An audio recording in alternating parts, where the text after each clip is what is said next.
الشیطان الرجیم بسم اللہ الرحمن الرحیم اللہم صلی علی سیدنا مولانا محمد وعلی آل سیدنا مولانا محمد وبارک وسلم علیہ۔ مومنو جہاد کے لیے ہتھیار لے لیا کرو، پھر یا تو جماعت جماعت ہو کر نکلا کرو یا سب اکٹھے کوچ کیا کرو، اور اگر تم پر کوئی مصیبت پڑ جائے تو کہتا ہے کہ پھر اگر تم پر کوئی مصیبت پڑ جائے اور تم میں کوئی ایسا بھی ہے کہ عمدن دیر لگاتا ہے، پھر اگر تم پر کوئی مصیبت پڑ جائے تو کہتا ہے کہ خدا نے مجھ پر بڑی مہربانی کی کہ میں ان میں موجود نہ تھا، اور اگر خدا تم پر فضل کرے تو اس طرح سے کہ گویا تم میں اس میں دوستی تھی ہی نہیں، افسوس کرتا اور کہتا ہے کہ کاش میں بھی ان کے ساتھ ہوتا تو مقصد عظیم حاصل ہوتا۔ تو جو لوگ آخرت کو خریدتے اور اس کے بدلے دنیا کی زندگی کو بیچنا چاہتے ہیں، ان کو چاہیے کہ خدا کی راہ میں جنگ کریں، اور جو شخص خدا کی راہ میں جنگ کرے پھر شہید ہو جائے یا غلبہ پائے، ہم عن قریب اس کو بڑا ثواب دیں گے۔ اور تم کو کیا ہوا ہے کہ خدا کی راہ میں اور ان بے بس مردوں اور عورتوں اور بچوں کی خاطر نہیں لڑتے جو دعائیں کیا کرتے ہیں کہ اے پروردگار ہم کو اس شہر سے جس کے رہنے والے ظالم ہیں نکال کر کہیں اور لے جائے،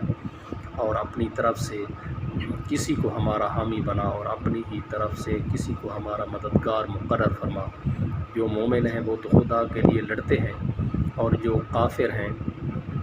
وہ بتوں کے لیے لڑتے ہیں، سو تم شیطان کے مددگاروں سے لڑو اور ڈرو مت، کیونکہ شیطان کا داؤ بودا ہوتا ہے۔ بھلا تم نے ان لوگوں کو نہیں دیکھا جن کو پہلے یہ حکم دیا گیا تھا کہ اپنے ہاتھوں کو جنگ سے روکے رہو اور نماز پڑھتے اور زکوٰۃ دیتے رہو،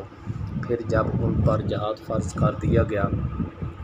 تو بعض لوگ ان میں سے لوگوں سے یوں ڈرنے لگے جیسے خدا سے ڈرا کرتے ہیں، بلکہ اس سے بھی زیادہ،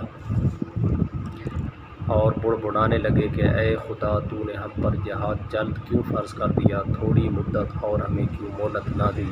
اے پیغمبر ان سے کہہ دو کہ دنیا کا فائدہ بہت تھوڑا ہے، اور بہت اچھی چیز تو پرہیزگاری کے لیے نجات آخرت ہے، اور تم پر دھاگے برابر بھی ظلم نہیں کیا جائے گا۔ اے جہاد سے ڈرنے والوں تم کہیں رہو، موت تو تمہیں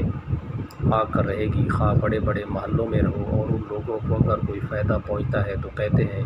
یہ خدا کی طرف سے ہے، اور اگر کوئی گزند پہنچتا ہے تو اے محمد تم سے کہتے ہیں کہ یہ گزند آپ کی وجہ سے ہمیں پہنچا ہے، کہہ دو کہ رنج و رات سب اللہ ہی کی طرف سے ہے۔ ان لوگوں کو کیا ہو گیا ہے کہ بات بھی نہیں سمجھ سکتے۔ اے آدم ذات تجھ کو جو فائدہ پہنچے وہ خدا کی طرف سے ہے، اور جو نقصان پہنچے وہ تیری ہی شامت اعمال کی وجہ سے ہے۔ اور اے محمد ہم نے تم کو لوگوں کی ہدایت کے لیے پیغمبر بنا کر بھیجا ہے، اور اس بات کا خدا ہی گواہ کافی ہے۔ جو شخص رسول کی فرما برداری کرے گا تو بے شک اس نے خدا کی فرما برداری کی، اور جو نافرمانی کرے تو اے پیغمبر تمہیں ہم نے ان کا نگہبان بنا کر نہیں بھیجا۔ اور یہ لوگ منہ سے تو کہتے ہیں کہ آپ کی فرما برداری دل سے منظور ہے، لیکن جب تمہارے پاس سے چلے جاتے ہیں تو ان میں سے بعض لوگ رات کو تمہاری باتوں کے خلاف مشورے کرتے ہیں، اور جو مشورے یہ کرتے ہیں خدا ان کو لکھ لیتا ہے، تو ان کا کچھ خیال نہ کرو اور خدا پر بھروسہ رکھو، اور خدا ہی کافی کارساز ہے۔ بھلا یہ قرآن میں غور کیوں نہیں کرتے؟ اگر یہ خدا کے سوا کسی اور کا کلام ہوتا تو اس میں بہت سا اختلاف پاتے، اور جب ان کے پاس امن یا خوف کی کوئی خبر پہنچتی ہے تو اسے مشہور کر دیتے ہیں، اور اگر اس کو پیغمبر اپنے سرداروں کے پاس پہنچا